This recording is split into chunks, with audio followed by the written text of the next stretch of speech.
The DNA is a double helical structure, and when we actually go into the depth of the DNA structure, we know that it is in the anti-parallel direction.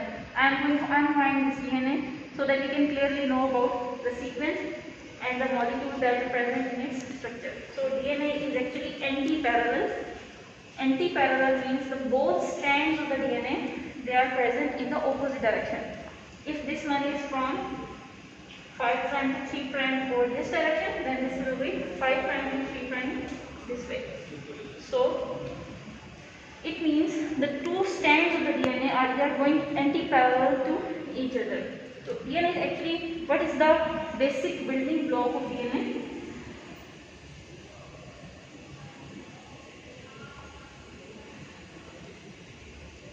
The basic building block of the DNA is the nucleotide. Nucleotide.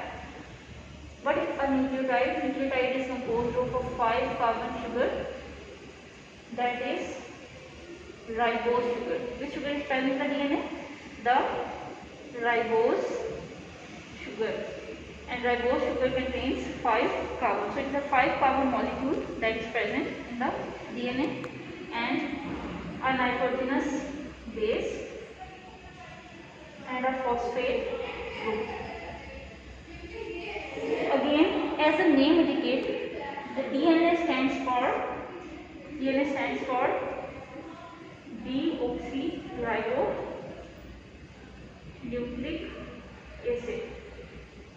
The deoxy means from the second carbon the oxygen is being removed. Deoxy means the oxygen is removed from the second carbon position. So the sugar will always remain the same in every building block of the DNA. Phosphate will remain the same. What makes the DNA differ in each offspring? We know that every person has a different DNA structure, every person has a different DNA composition. That is the base of the DNA fingerprinting and identifying of a criminal or determining the paternity. So how that we get to know that the DNA pattern makes the identity of an organism.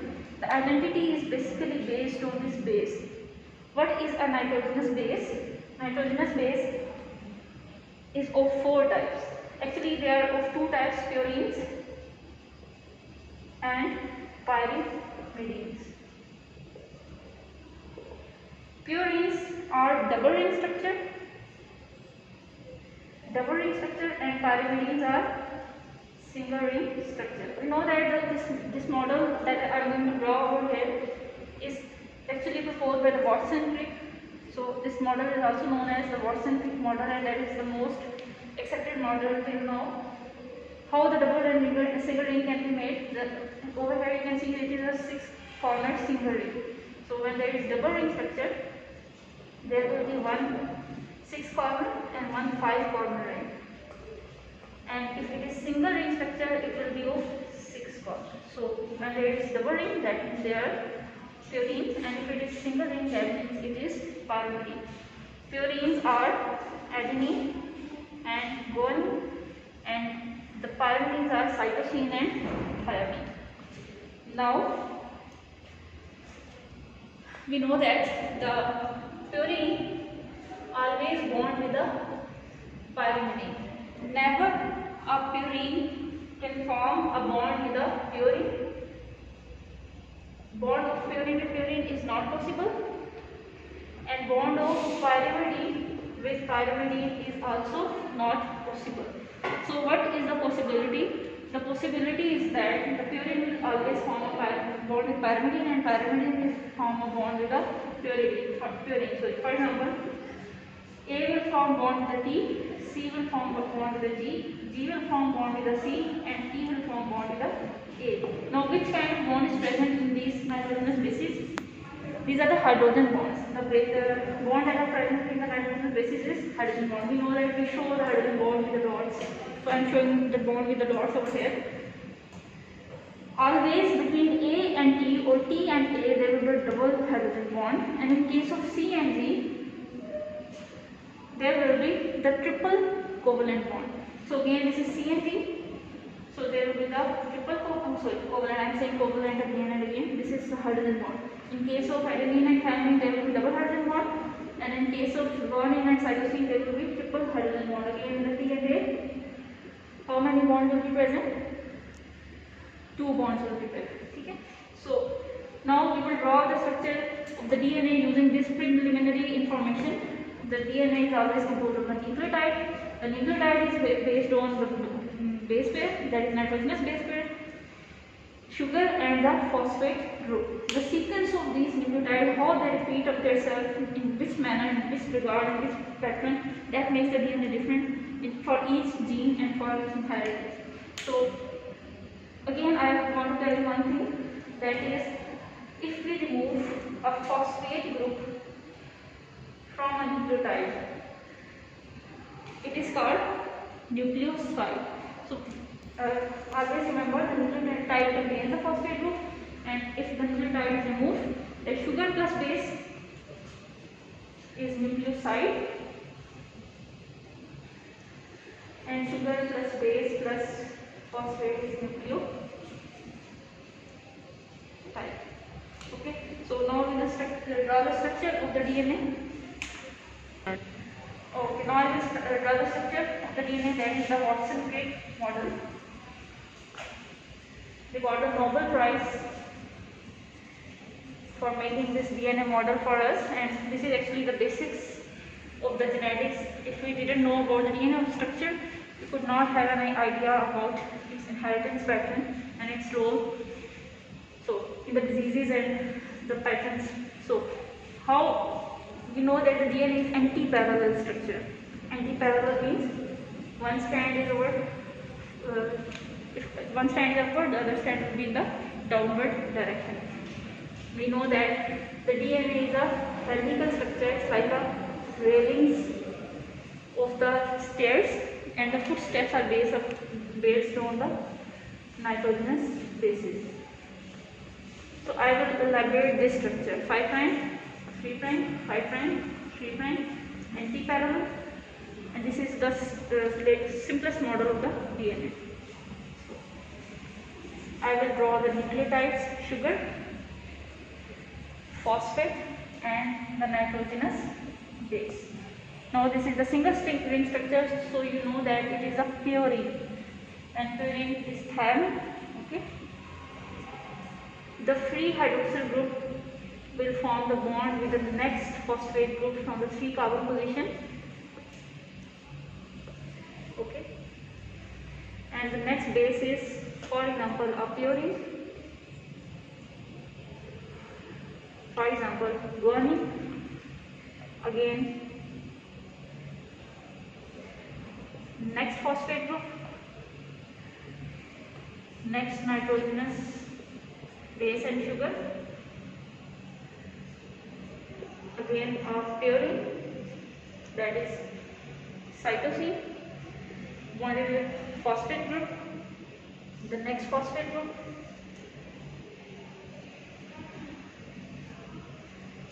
the next sugar,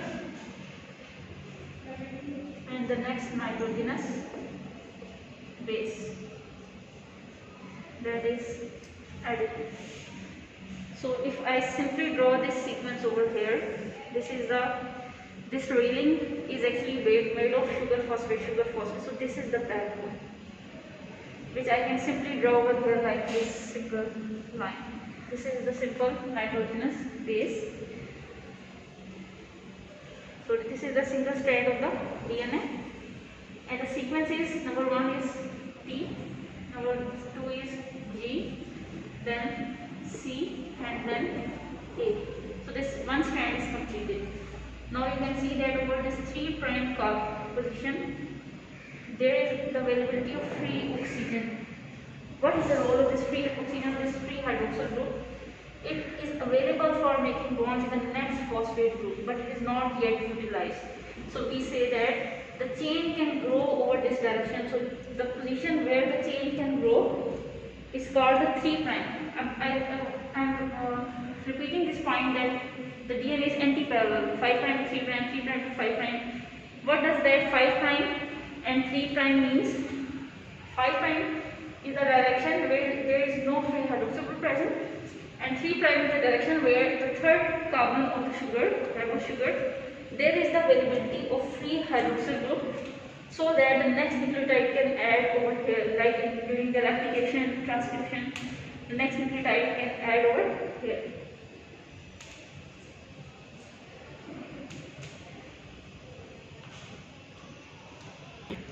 Okay, now I will draw the other strand again in sugar, in front of sugar, phosphate, and when there is a purine, there will be a, so if there is a pyrimidine, there will be a purine. So A, we know that A bond, T bond forms the bond with the A. So there will be A over the other strand. If on the one strand there is T, on the other strand there will be A.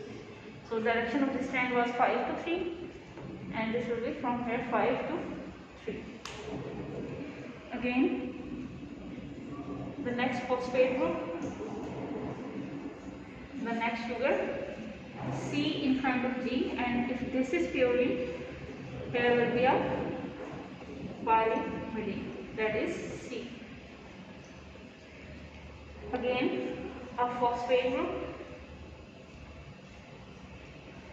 a 5-carbon sugar. If there is C, that is pyrimidine, there will be a purine, that is G. Again, phosphate group, 5-carbon sugar, and T in front of A. Pyrimidine and purine. Now, T with A, double bond, C with G, triple bond, C with G, triple bond, T with A, double bond. G with C, C with G, A with T. This is called complementarity of the bases. What is the complementarity? Look over here. G always forms the bond with C and T always forms the bond with A. So G is complementary to C, T is complementary to A. So we cannot form the bond or make the DNA like C bonding with the T or C bonding with the A. So these are non-complementary DNA bases. Complementary are those that can make bond with each other. So if there is T on the one strand, this is obvious that the other nucleotide base present in the other strand will be A, and that is the basics of the replication. How DNA replicates of itself. If we know that this is the structure of the DNA, if it opens up, the open-ended chromosome DNA can be replicated. How it is replicated? If I know the sequence, I can make the other one. T with A, T with A with T, T with A, G with C, and C with G. And bases, bonds between the bases are also obvious. Double between T and A and triple between C and G. So the direction of the DNA is always opposite, and the DNA is like the railings, the sugar phosphate backbone is like the railings, and the footsteps are made by the nitrogenous bases. The one point that I should clear over here is that the sequence of the DNA is important, like this: T T A T E C. I can write T T A T E C. This is the sequence of this DNA, the open end, which I can make. DNA is not visible in the nucleus. मैंने जैसे बताया था, DNA is present in the thread-like structure in the nucleus. When it opens up, then we can see its structure. Actually, DNA is wrapped over the histone proteins that we will discuss in the next lecture. The histone proteins wraps the DNA and it makes it so compact that it can be fit over in the nucleus. So when the gene has to express itself, the DNA opens up and exposes its structure. And the sequence of the nucleotide bases are very important. Just like amino acids, you know that there are just 20 amino acids, but the sequence of the amino acids makes the specificity of the protein. Same like the amino acids, the sequence of just these 4 bases makes the specificity of the genes, and the sequence of every gene is different from each other because of the sequence of the repetition of this gene. T, A, G, C, like this over here. This is also important that some repeats are present in, many repeats are actually present in our genome that are, these are 4 nucleotides, 4 times T is repeating, so this is tetranucleotide repeat. If 3 P-type nucleotide repeat is that is trinucleotide repeat. So sometimes ADC or ADD, PDC, CCC, CCG, these repeats are present in the genome. Our genome is made of many types of the repeats, and that repeats are playing role in many diseases. We will discuss this later. Thank you so much, and keep the major points in your mind.